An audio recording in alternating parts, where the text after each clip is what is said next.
Welcome, welcome. Hi, Venice.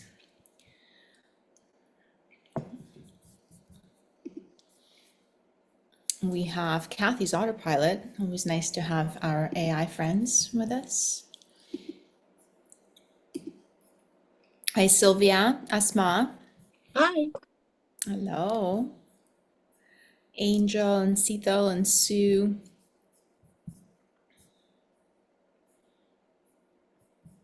Okay, well, as I'm letting some folks in, Natalie, welcome. Thanks so much for doing this. Yeah, thank you so much for having me. I'm excited for this. Let's kick off. I like this question for this community. What's your PN story? Because everyone has one. So it's like, when did you find PN? How did you find PN? What did you end up doing with PN? That's interesting because I actually found PN when I was doing my Girls Gone Strong certification. I want to say in 2017 or 18. And Hmm. I was paired with a study partner who was actually frustrated with the Girls Gone Strong certification because she felt like the PN certification was so much more in depth, with like case studies and things like that. No And so, comment. yeah, so I have, so yeah, that kind of like piqued my interest. And at the time, I was primarily a just an in-person personal trainer, and I was teaching yoga classes all the time. And I was like, and so that's what kind of like pushed me down the rabbit hole. And I have done pretty much everything that PN has put out since. Level one, level two, Level sleep. one, level two, sleep, yep. And some of the Amazing. academy little mini courses and things like that. Yeah. Full portfolio. Yep. And at what point did you, like, there was a pivot there at some point, right? Like, because I don't think you, when you were a personal trainer, when you were teaching yoga, you weren't really limiting the personal training yoga to women with Hashimoto's. So at Oh, some absolutely point, there not. was that pivot into a narrower group. How did that come about? Yeah, so I started training like as my full-time gig in 2015. I'd been dabbling in it before that, and yeah, I was training just anyone that walked through the gym door. I trained at a university in, college athletics and all the way into a weight loss clinic, and it was fun. But through that, I struggled a lot with my own relationship to exercise and food and things like that until I got to a point, really around the time that I started my PN journey, that I was tired all the time. I was having difficulty recovering, which at the time was my thought process was around my training and things like that. So I really started to dive in to the nutrition side when I started to just have this little nagging thought in the back of my head that there was something more going on with my body than, we needed to change up our nutrition. We needed to constantly change up what we were doing in the gym, but that's what I knew, to take me down a rabbit hole of like, okay, the body is way more than these dumbbells at the gym and the food that I'm putting on my plate. So I spent several years going back and forth to doctors, like, hey, I'm tired all the time. I have difficulty concentrating. One of the most interesting things were my eyebrows started falling out. So I had my eyebrows microbladed, but my skin was so dry and so flaky that the ink would not stay. I kept shedding the ink, which was really frustrating. Anybody's ever had that done? That's not a cheap procedure. So, and my esthetician at the time was like, you need to keep pushing, figuring out what's going on here. This is not a skin issue. And so I kept having my labs done and finally got someone, and they were checking just basic labs and they're like, you're fine, rest more, go lose some weight, exercise more. Exercise gives you energy. And I finally just started to learn more about metabolic health for sure, but going into more of the endocrine system. And I was like, yeah, I check all the boxes for an autoimmune condition. Um, and so it was a very frustrating process for me. And what I didn't know at the time was a lot of the ways that I'd been living my life, stress, training, even some food stuff had really contributed to me getting to that point. And it wasn't, malicious. I just didn't know any better. And I'd worked with coaches and I'd worked with nutritionists, and for better or worse, they made things worse. Um, and so it was through my own frustration, through my own diagnosis process, and lack of diagnosis for such a long period of time, that I took the steering wheel and I did certifications and deepened my education and understanding of what was going on with my body, and realized that there was such a need. I mean, I didn't know anything about Hashimoto's at the time. There was such a need because so many people are struggling with thyroid and autoimmune issues, and some of them don't even know it. And so that's where the pivot really, really happened. And I've been sitting here since, what year are we in? I guess 2022 was about the time that I was like, you know what, this is where we're focusing. No more dabbling in all of the other things. This is where my passion is, and this is where my purpose is. Yeah, thank you. I mean, it's kind of it's that variation of the personal journey Hmm. story, right? Like where we do Yeah, see health coaches and become health coaches kind of undergoing their own transformation. Sometimes it's weight loss or weight gain or like muscle gain, body recomposition, where you're like, oh my goodness, I want to help others do the same. But then there is this other branch of those stories where I have struggled with X, right? And yeah, whether it's a condition or set of symptoms that are unexplained or an injury, and then it's such a long and frustrating process. And then you finally kind of end up with a solution, and the solution might even seem obvious in retrospect. And you're like, oh, why do yeah, not more people talk about it and more people know about this? And yeah. that it almost forces your hand, right? In terms of like niching down, because it's like, well, Yeah. who else is gonna do this? Who else is going to talk about this? Yeah, for sure. And, a lot of the things that I see and have seen as a health coach are, and I primarily work with women, and Hashimoto's is primarily a disease. Men can get it and do have it, but it's primarily women. Women were frustrated with how they were showing up as moms and as partners and as friends, and in their careers, and what they thought was this issue, and it was actually this issue. And that was very much true for me and in my own journey as well. And so yeah, it's, shining that light on what's really going here and on here, and how I can help them improve the quality of their day-to-day life. Yeah. Yeah. And I think that there is often, like when we work with clients who have a particular condition or symptoms that are unexplained, there is Mhm. often a lot of frustration just kind of around the process itself, around the practitioners that we work with who are not aware or educated about this particular condition. Sometimes a lot of frustration around the medical system as well. And I kind of Mhm. like always say, like, sometimes we kind of get into conversations and complaints around like, "Ah, I can't believe my doctor like did not tell me to adjust my diet this way or the other." I Right, say, but that's not their job, right? Like right. Yeah, that is literally not their specialty. I had a client who's been kind of told, like, oh, if you're going to consider supplements during pregnancy, like you have to talk in OBGYN. So she yeah. went to OBGYN with a tub of protein powder, right? Saying like, hey, is this okay for me to keep taking it? And OBGYN literally took the tub and started reading the instructions. And it's like, well, it says here pregnant women shouldn't take it. And it's like, yeah, so we could have Yeah. we could have read this Let's ourselves, but get this. also not her job, right? Like the Right. supplements, nutrition, adjusting kind of diet, not her Hmm. job, not really her expertise. So seeking out people who have the expertise when For it sure. comes to thyroid conditions, for example, but at the same time seeking out support people who have the combination. Like, Natalie, what you have, I think, is very powerful. It's a combination of expertise and experience.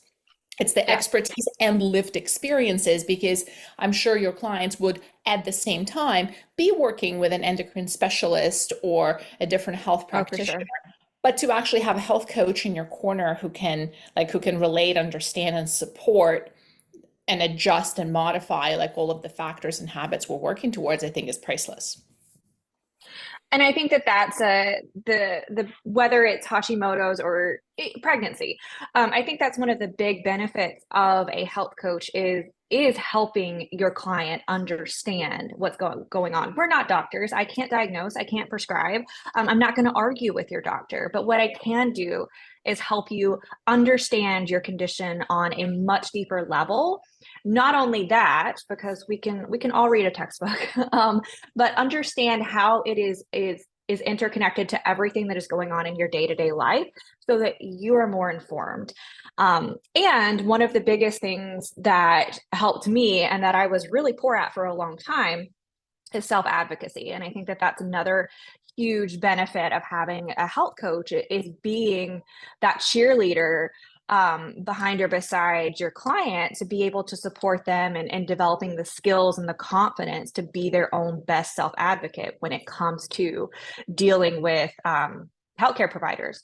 Because some of these healthcare providers, they are scary, right? You go into a doctor's office, it's like sterile, it's cold, it smells funny.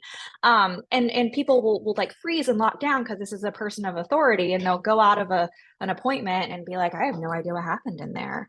And so being able to communicate effectively with all the members of your healthcare team is really, really important. Yeah, and I think in some cases, health coaches, especially coaches like yourself, that really take this lens of deep health and considering, like not just what we eat, but a bigger picture of like lifestyle factors, but also like socioeconomic factors, which all make a difference. We almost become like health concierge, right? In some ways, where like Right. we're helping the clients project manage their health. We're often like For sure. somebody who helped them identify the next steps and like what does the physiotherapist say? Like what are the movements that I can and cannot do? What did the doctor say? What did the specialist say? And we kind of help them put it all together into the actual Mhm. actionable like habits and practices. Right. Right. Because for most people, and this is true of any health journey, whether it's weight loss or any condition, folks will get this notion they generally feel pretty poorly, whatever it is, and they'll get this notion that they need to completely turn their life upside down and do all these things. And good Lord, if you get on Google, you'll get a laundry list of all the things that you need to do. And it's really overwhelming for the average person to take that in, and often leads to them not taking any action because they don't actually understand how they can break that down into tiny habits and behaviors that they can do on a day-to-day basis that will compound to actually make a difference. And that was the same for me. As soon as I was handed, like these printouts that you could, I mean, I think most people on the call might be old enough to know what a Xerox machine is, but you could still like smell like, okay, this has been used over and over and over again. It's basically give up all of these things, do all of these things, exercise, lose some weight, diet, blah, blah, blah.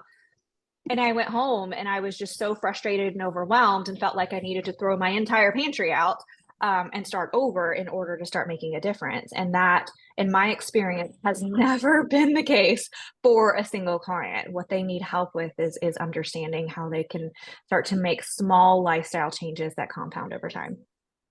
So then from the coaching perspective, in what ways are clients with Hashimoto's the same as any other client? And in what ways are they different? Like, what are the unique considerations for me as a health coach, as a nutrition coach, as a personal trainer? I think the first thing to understand is that they're more alike than they are different. And I think for a lot of folks with Hashimoto's and who are coaching and working with that population, um, I see and I hear a lot of getting caught up in the diagnosis itself versus the human in front of you. But whether you've been diagnosed with an autoimmune condition, whether your client has been diagnosed with an autoimmune condition, we still have to read the individual. Because while there is a list of common symptoms and less common symptoms, At the end of the day, every single person is going to be different. Not only that, every single person is going to have a different history, a different lived experience, different circumstances, different environments. And all of that needs to be taken into consideration when we're putting together what I like to refer to as a roadmap for how we're going to get to the end goal, whatever. And so I think a lot of coaches lock down and they get caught up in, okay, what do I need to do in terms of their nutrition? How do I need to change this? How do I need to change this? And at the end of the day, we don't need to change anything until we've established the basic foundation. And in my experience and through my education, the basic foundation is true for every single person, right? Looking at the basics of good quality nutrition, portion control, balancing plates. Are they just moving in general, right? And of course we have to look at, how are people profiting out there, but there's a lot of noise around what's the perfect exercise program. The perfect exercise program for any person is going to be the one that they can do physically and just based on their lifestyle, that feels good to them to a certain extent, and that they enjoy. And I think that that's a really big piece for this specific population is they feel like so much of their diagnosis is giving up and adding things that they don't enjoy. And joy is a very important piece of health and just feeling well. And for in my experience, I would say the majority of the women that I work with, come to me needing help on basic habits, learning to balance their plate, sleep hygiene, stress management, mindset issues, nervous system regulation, and things like that. Where they are different and where we have to take different things into consideration is while Hashimoto's and hypothyroidism are two different conditions, most women who are actually get the diagnosis of Hashimoto's are at the later stages, in which case most of them have developed hypothyroidism as a result of their Hashimoto's. And what we know is that hypothyroidism does lead to our system slowing, whether it's your metabolism, your digestion, all these different things. And so things like muscle recovery, how we are digesting and processing food, down to how we are absorbing and taking in stress is going to be a little bit slower than someone who doesn't. And so some of the basics that might work more rapidly on someone who doesn't have hypothyroidism or doesn't have a compromised immune system, it generally takes more time. And that's where really managing expectations, helping a client manage their stress and their mindset around things is really, really beneficial. Thank you. And I mean, one thing I want to point out, I mean, I do have Natalie on here for a reason, but Natalie works with women with Hashimoto's. And yet, when I ask, like, what's different, where she really draws emphasis is the fact that there are more the same than different.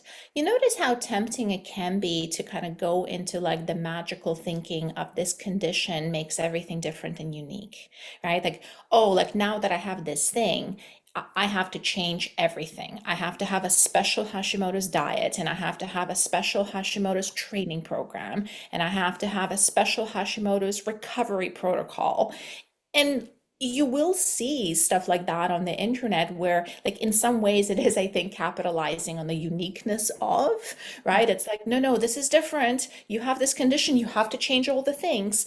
But that's rarely true. And I'm thinking about adjusting for pregnancy here, just because I'm more Yeah. familiar with pregnancy than I am with Hashimoto's, just from the personal experience as well. So a lot of trainers and coaches, they do ask, they say, well, if my client is pregnant, like, what do I change? And one of the leading factors when we consider, for example, exercise for a pregnant woman is actually the woman's previous fitness level. It's not her state of pregnancy.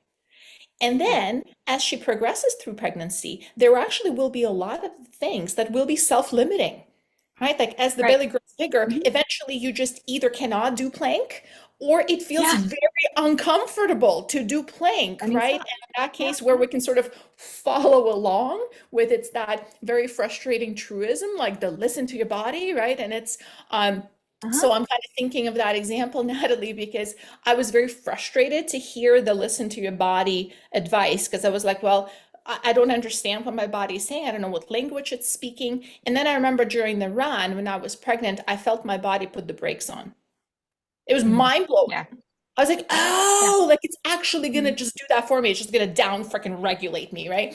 And I think Yep. like with Hashimoto's, a lot of it is similar, where if you have a client in front of you, a lot of it will be the same as any other Mhm. client, and it will depend on what is their previous diet like, what is their previous fitness level like, and then a lot of it will be Mhm. self-regulating because if I have Yep. Hashimoto's, Yeah. I might actually experience more fatigue than somebody who doesn't. Mhm. That will be very, very self-regulating in terms of the volume of training I am able to tolerate. Yeah, and that was very much my lived experience as someone who I was a competitive gymnast all the way through high school. I rode horses competitively. Like athletics was all I knew. And then all of a sudden I was struggling to get out of bed.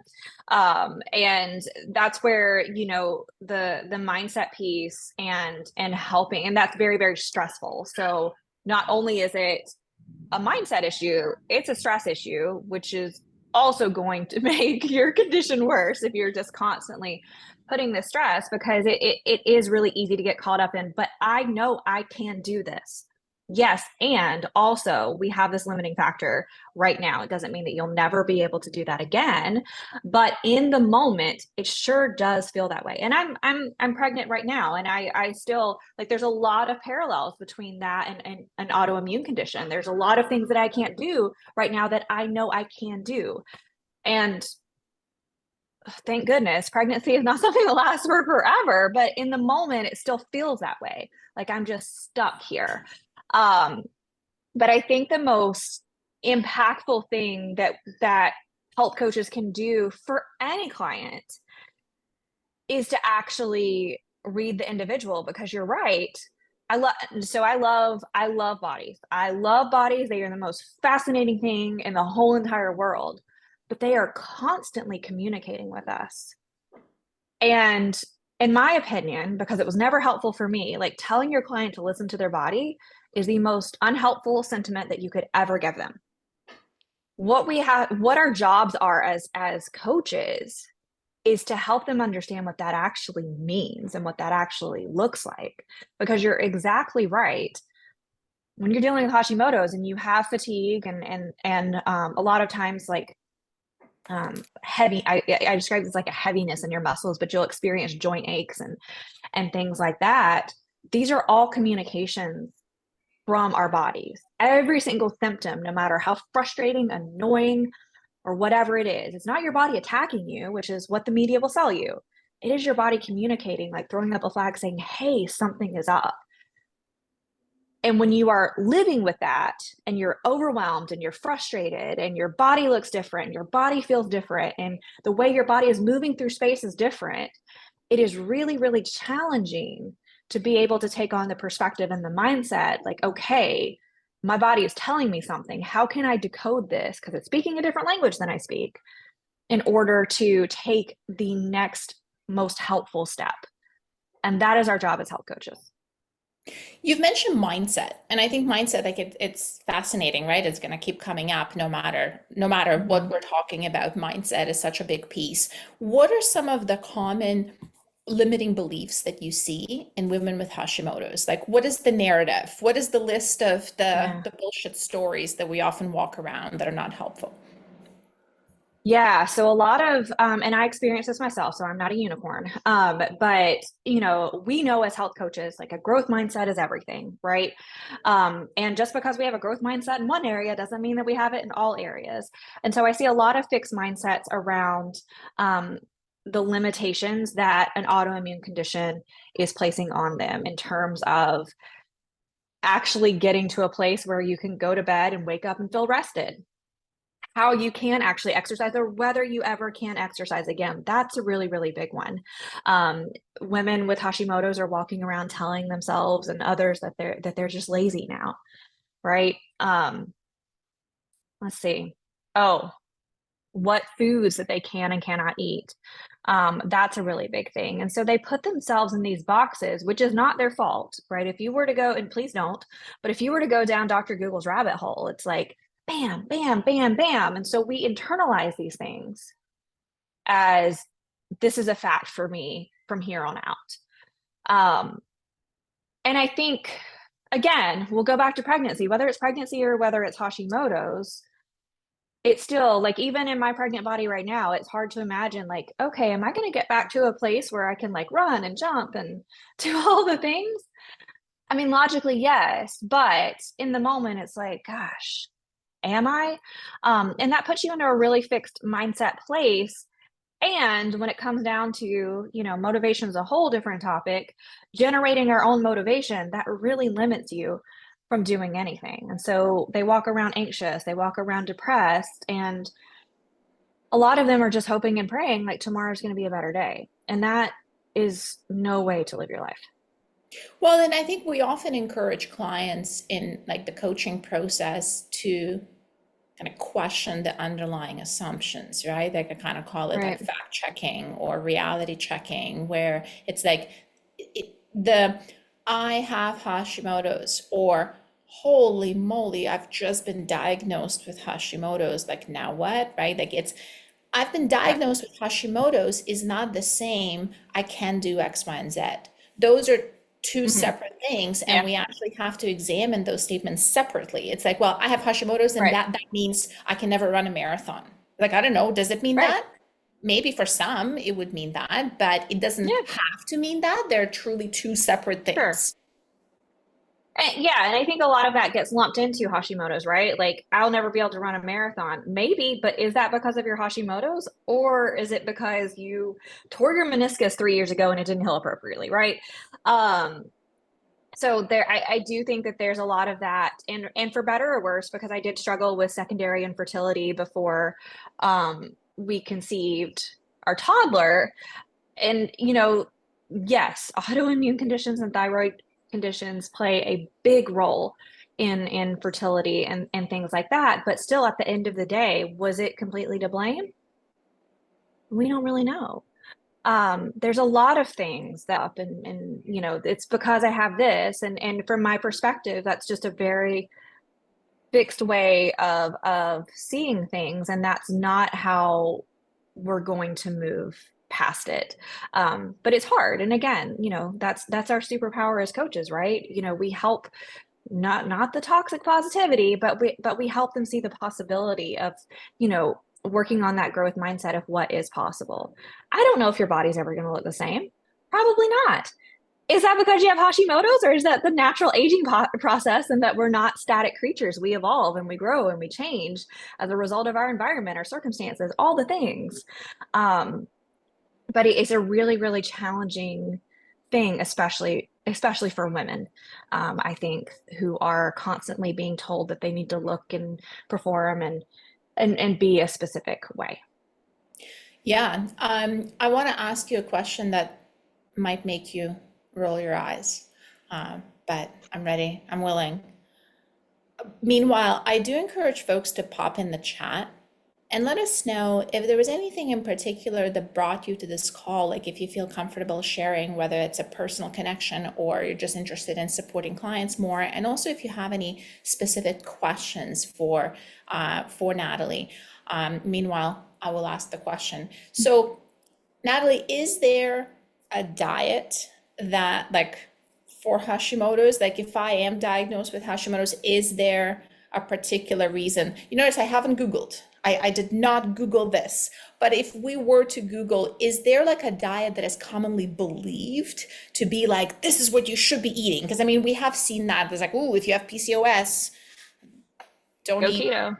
bread. That's right. Yeah. So is there a Yeah. similar narrative? Is there a similar kind of like this will solve your problems diet? What is it? And have you seen it solve things? And I'm just going to turn off the thing. I'm here and I'm listening. Hmm. Yeah, you opened up a can of worms with that one. So of course there is. There's a magical diet, there's a magical pill to fix every single thing out there. Um, Most typically, people will find the autoimmune protocol, the autoimmune paleo diet. They will find that they should go gluten-free and they should give up nightshades, they should give up dairy and all of these things. And I've been there. I did that. I had a doctor tell me that that was the only way that I was going to get pregnant.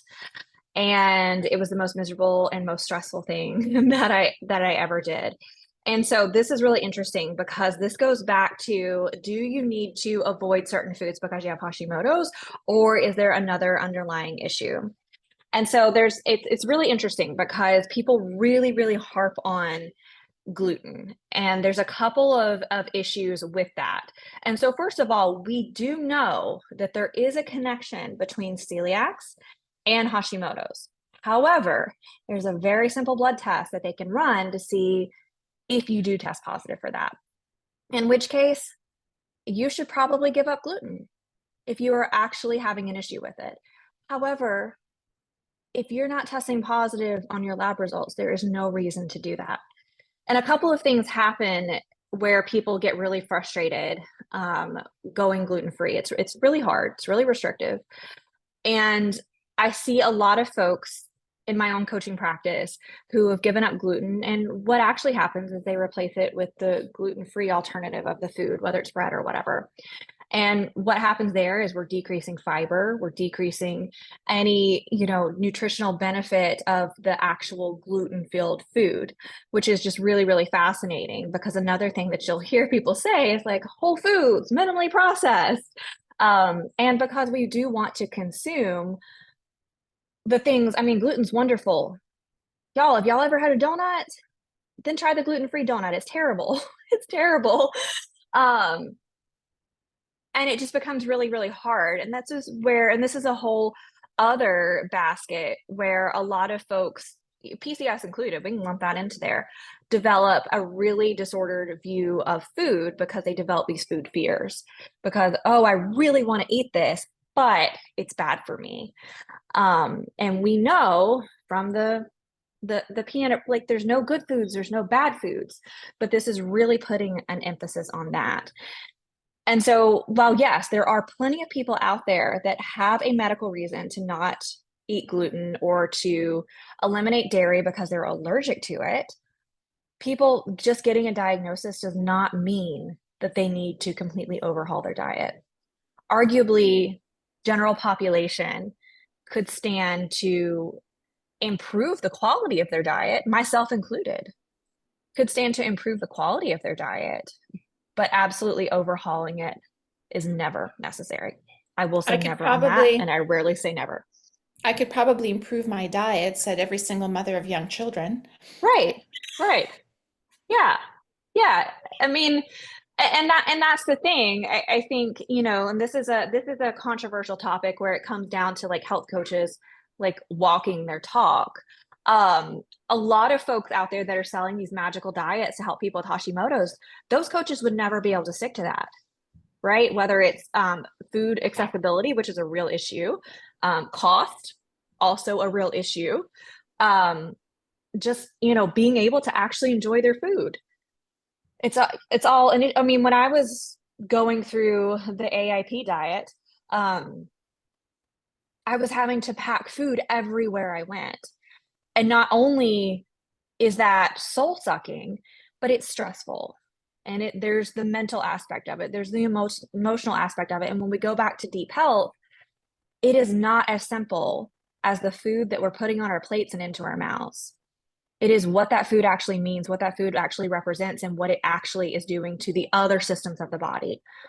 And time again, I see people beat themselves up, go down the shame tunnel, guilt themselves into, trying harder with willpower to stick to one of these really crappy diets. And that stress that they're putting themselves under is not benign. Hmm.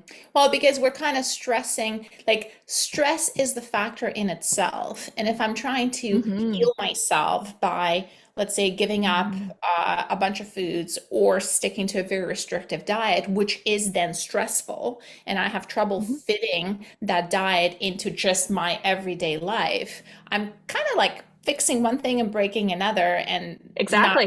really fixing Exactly. anything in the end. So I think a couple of takeaways here for me, and I want to kind of highlight that for like coaches and trainers in the room. So like if we have a client with Hashimoto's or who has been recently diagnosed with Hashimoto's, I actually would argue that they're probably two different categories of clients. It's like the clients Mhm. who know they have Hashimoto's, like Yeah. Natalie, right? Like if Natalie wanted to hire a strength coach tomorrow, right? Like she would say like, oh, and I have Hashimoto's.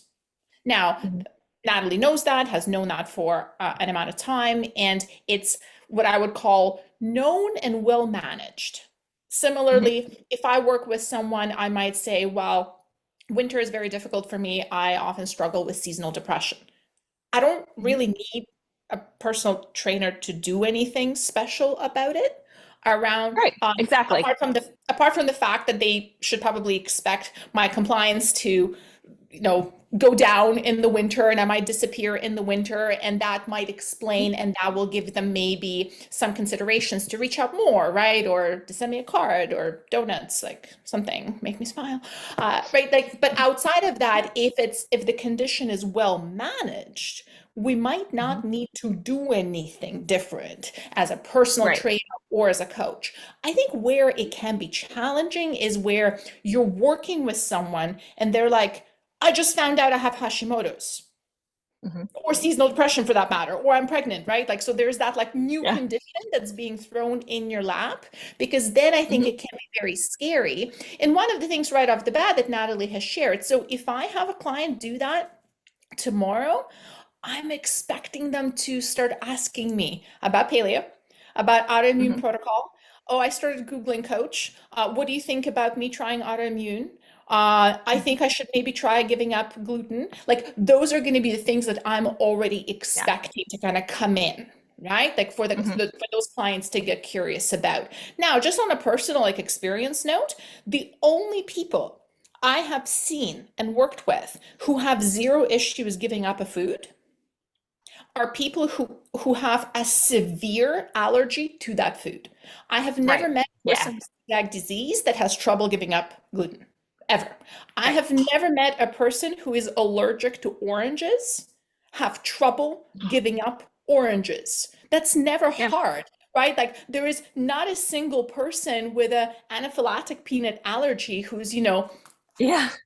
like Yeah. Let's just. tempted by their peanut butter jar. Like that's just not a thing Yeah. because there is such a severe self-regulating Mhm. consequences built in. But you notice that we're starting to have trouble when the line is more vague and nebulous. Like maybe I'll feel better.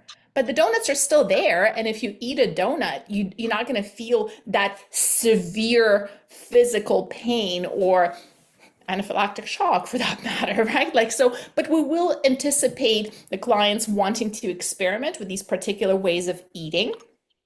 And those are going to be the ones that are going to come up. So, autoimmune paleo, most of them, I think those are all gluten free by design, aren't they, Natalie? Oh, they are. Oh, yeah, Yeah. they are.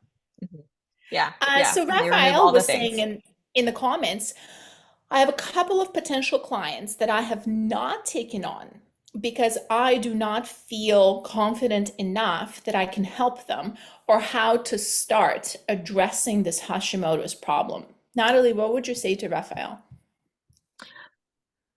At first, I think that that is 1000% valid if you don't feel confident addressing a client's specific problem, to not take them on or to refer them or whatever have you. But in order, when the issue, because it will, I have this running theory. It's not a conspiracy theory, but it is this running theory about the increase of women, specifically with Hashimoto's, as we are now in this post-pandemic era because of the stress, the immense amount of stress women were under, during that time. But I would encourage you to take a full intake on your client and actually uncover what the problem actually is. because I think what you might actually find is that there isn't the problem that you think that it is. For example, if I were to do a full intake on a client and they told me that they had Hashimoto's and they were experiencing all these symptoms, and we looked at their nutrition and we looked at their movement, and they're barely moving outside of walking to their desk in the morning. They're skipping meals. We're getting drive through 4 nights out of 5 during the week and things like that. Then there's a lot of opportunity for me to work with that client without actually having to do anything different than I would with another client who came and said, there's nothing wrong with me. I just need to work on my nutrition. So that's what I would encourage you to do. Now, there are instances where a client will fill out an intake and they'll say, I've been on the AIP diet for 6 months. I've been working with a functional medicine team and I'm on X, Y, and Z supplements and blah, blah, blah, blah, blah. If you're looking at that and you're like, well, I don't know what's going on here, then I think that you're absolutely, staying within your integrity to say that this is not the client for me. But I would encourage you, as you build your confidence, just take a deeper look at what is underneath, what's underneath the hood there. Yeah, thank you. I agree. And yeah, like Raphael, I think what stood out to me about your comment is, no, I don't feel confident enough that I can start addressing this Hashimoto's problem. I'm not convinced that it's your job unless it Yeah. is, right? So, and I think that there are certain things that people will say maybe at intake that might kind of set off those warning bells for you a little bit more, because as Natalie was saying, for the vast majority of people, Hashimoto's or not, there's going to be a number of areas where you can help and improve. Now, if somebody comes to you and say, listen, my training's dialed in, my diet is pristine, and I need you to help me customize my diet further to alleviate my Hashimoto symptoms, I'm out. Like that is not at all my wheelhouse. Right. So it's really just kind of figuring out where your role begins and ends. I use this example Yeah. sometimes. It's a little tongue in cheek. It's like highly exaggerated, but no hairstylist would ever question taking on a client because they've been diagnosed with breast Yeah. cancer. Right? Yes, it's silly, but my point being, hairstylist's job doesn't change just because somebody who has now been diagnosed with this medical condition, Hashimoto's, breast cancer, seasonal depression, whatever. So, and there is a parallel there. Like, yes, of course, we're dealing with health and it's different, but our role, our kind of scope of responsibilities doesn't really change. In fact, that's how we know we're probably going beyond, is when you're Mhm. finding yourself like looking up research articles and trying to figure out how to Yeah. customize a thing for this one client. That's when I know I'm kind of starting to probably dig around in a sandbox that is not mine. Yeah.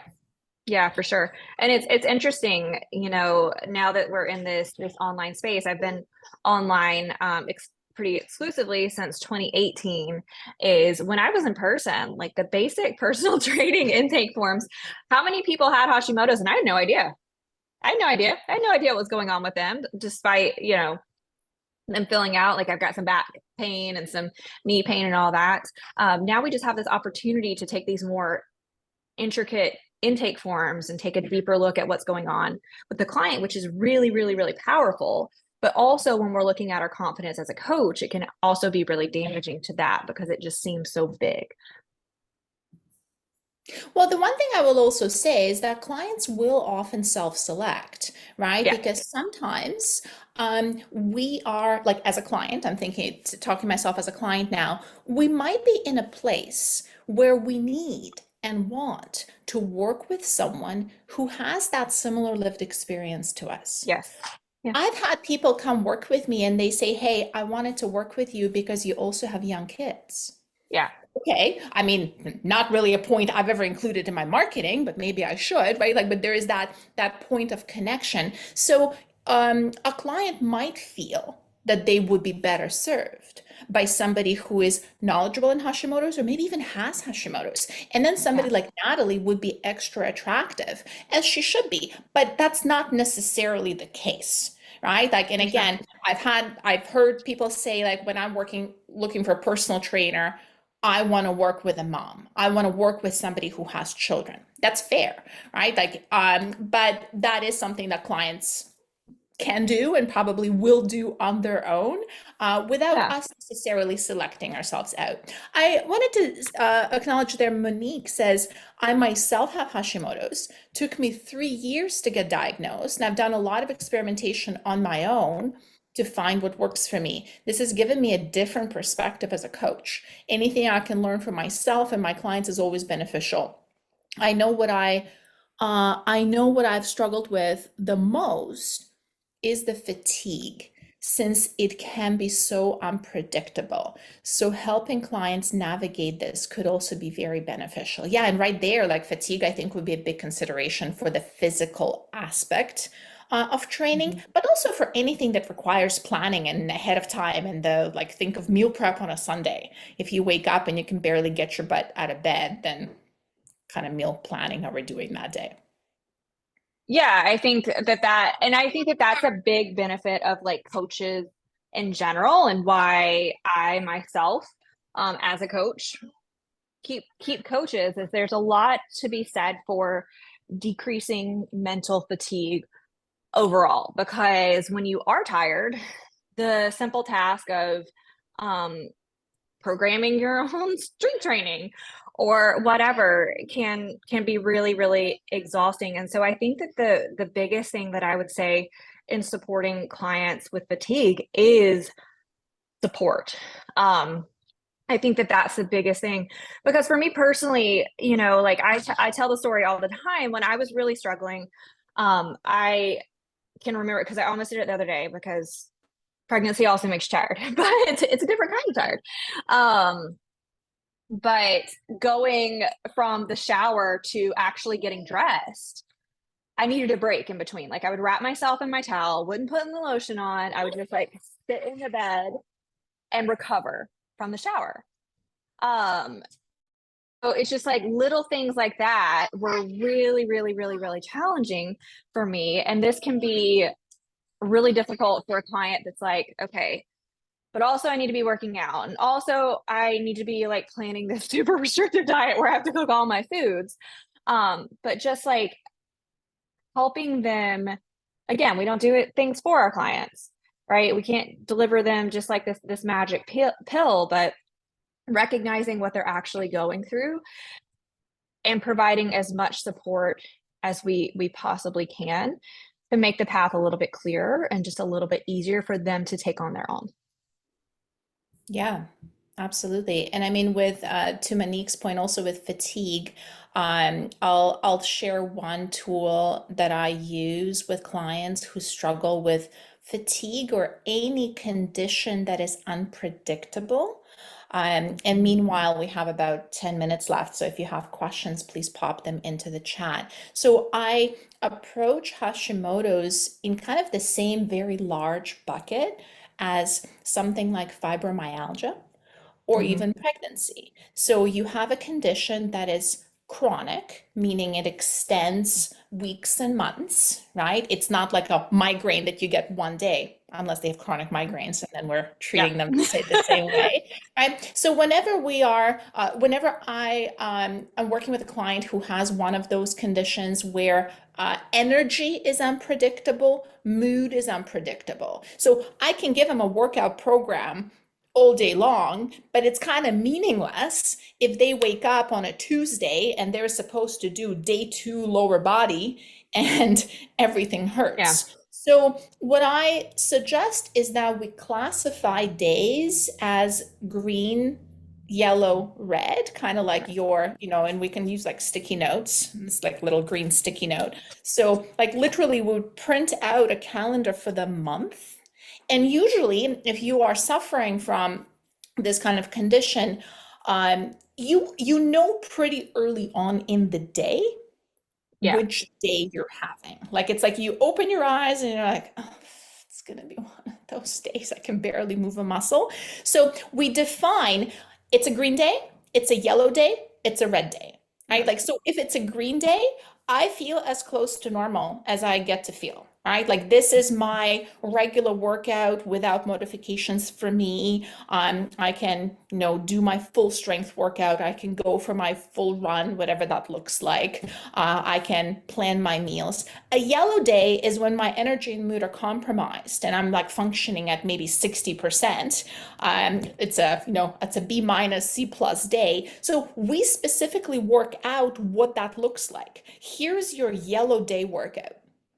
Mhm. Right? So, and it's explicitly specified. And the same thing goes for a red day. If it's a red day, you open your eyes and you're like, I'm just going to try and make it through the freaking day today. I'm just going to make it to bedtime. And then red day specifically might not include a workout or include a very gentle workout that can be done even on your shittiest of the days. Now, if you're Okay. doing that on a monthly calendar, we can like literally stick sticky notes in, and then we also know roughly how many green days do I get a month? How many yellow days do I get a month? And hey, after a month or two, if my entire freaking calendar just looks red all the time, then we also know that there Thumbs is up. more going on, something is not managed well, Yep. like we really need to dig in. Natalie, what do you like? How do you feel about that one? So one thing that I do with every single one of my clients is I have them start a symptom journal. And again, this has different phases in it. But the other thing that I will say about fatigue without getting in, because we only have a few minutes left, this whole other rabbit hole is, our perception of, to your calendar point, is that things are unpredictable. And what I've learned through my own experience and working with many, many women on this is it's much more predictable than we perceive. But when we're in the moment, it feels like I don't know what brought this on. But when we're tracking things, yes, like green, yellow, red days, and when we're looking at our symptom journal and figuring out, for example, where we are in our menstrual cycle, or what's going on with the work deadline, or what's going on with the pollen in the air. There's all these different factors and all these different variables.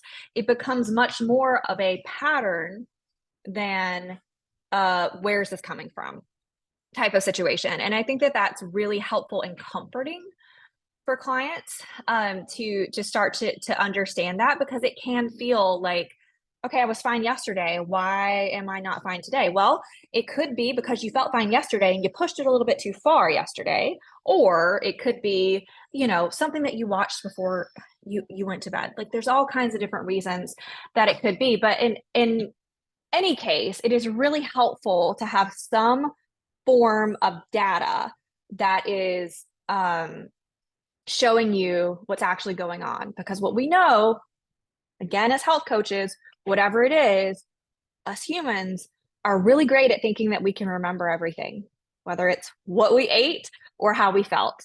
And we just really can't. And so when you're on a rough day, when you're having a rough day, it can be like, gosh, I felt like crap for forever. But if we look at the data, it's like, well, last week was all green. And so I've had one red day this week. I'll take it. I'll take it.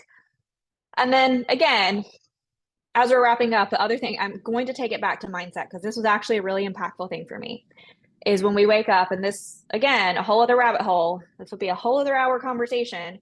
Like I have an Aura ring, wearable devices, the way they play with our head and tell us whether we're having a red, yellow, or green day without checking in with our body.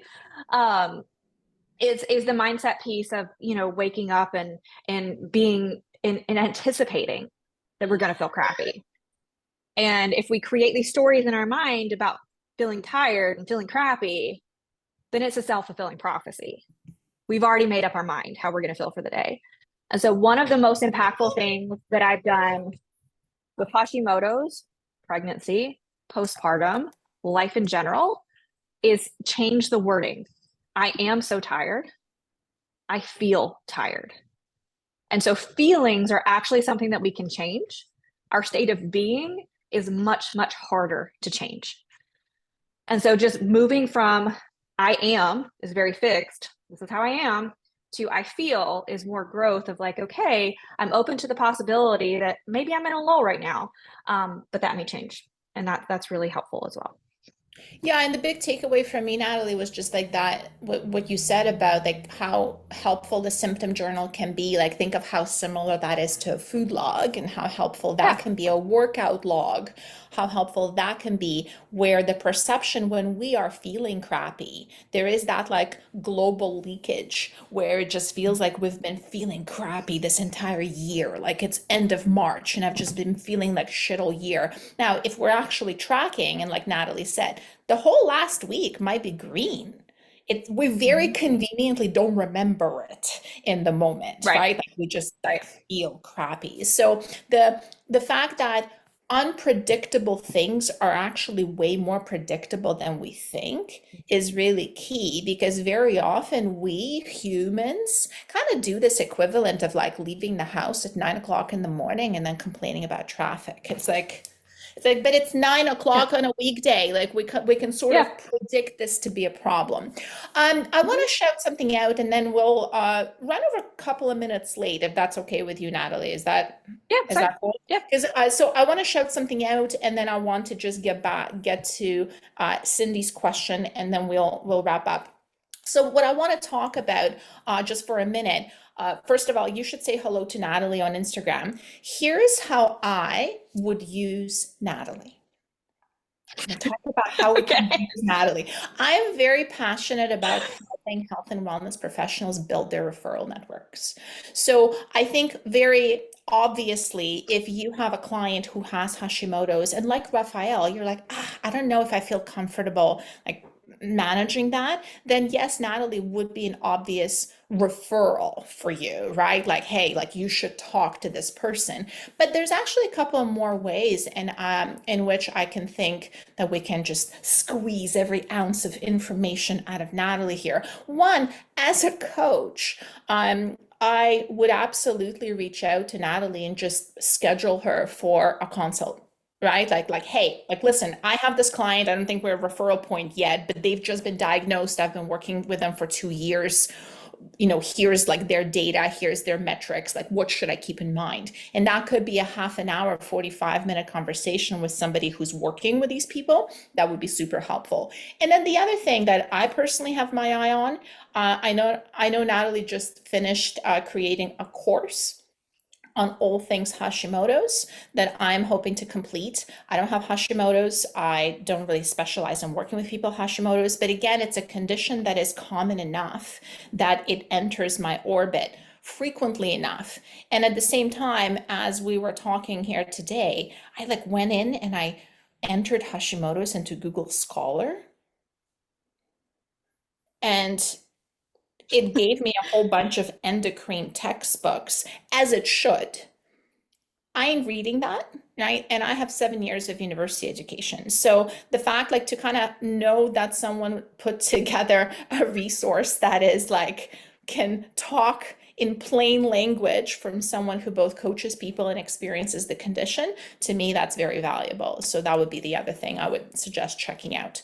So there's that. I want to wrap up with Cindy's question, who was wondering about healing diets. And right off the bat, I will say the word healing is to me a bit of a flag, just because as soon as we say heal, I think we're getting into a realm of medical nutritional therapy, right? Like we don't heal things. But Natalie, I know you have talked about possibly reversing Yeah. Hashimoto's through nutritional changes. So talk about that. So Hashimoto's is very much something that can be reversed. It's something that we can't cure. But a lot of people actually don't know that it can go into remission. Mine has been in remission for several years. So it definitely is a possibility, and it is more of a deep health approach overall. There is not one specific change that is going to reverse or I'm going to say even like just improve the condition overall. But in terms of diet, there's a very big difference between following an AIP diet and doing an elimination diet. And this is something like the wires get crossed on this a lot. Um, But a true elimination diet, yes, is where we make changes to our diet for a short period of time, with the idea that we're going to reintroduce certain foods over a period of time, to monitor and track if there are any adverse reactions, which can be helpful. I personally have done eliminate. Let's see, what month are we in? We're in March. I have done elimination diets on 3 separate clients this year. And it's all the same thing, which is the interesting piece. Is we start with basic food improvements, and most people perceive that they need to do like these major adjustments to an elimination diet, and they don't. And again, it's really hard. But at the end of the day, are there benefits to improving your diet? Absolutely, absolutely. And that's going to look different for every single person out there. But you're absolutely right. Like the intention behind most of these diets is for it to be temporary. Have I found benefit in temporary interventions? For sure. For sure. For every single person. And arguably, I think that would be beneficial for your general population clients that are struggling, with different like gut and IBS and like all these different things that they come to me and they're like, oh gosh, I'm constipated all the time. It's the same thing. Where I see, I'm gonna go there. Where I see the biggest issue is so many people will go on and they do this with the Whole30 as well, which is a variation of the AIP diet, by the way. Is they will go on these diets with the hopes of shedding 10, 15 pounds and solving all their problems. And it's not going to do that. And so then they're left frustrated and overwhelmed and things like that. But in true form, doing an elimination diet over a short period of time and reintroducing food can not only be helpful physically, but it also gives us education and information around specific foods that we really do enjoy and we really do want, versus I just kind of eat this because it's there. So that's my take on that. Thank you so much. Well, Natalie, thanks so much for your time today. This was Absolutely. amazing. And I hope this was helpful, y'all. Reach out, say hello to Natalie, reach out, say hello to me, and hopefully I will see you in the next Coaches Connect. Thank you so much, guys.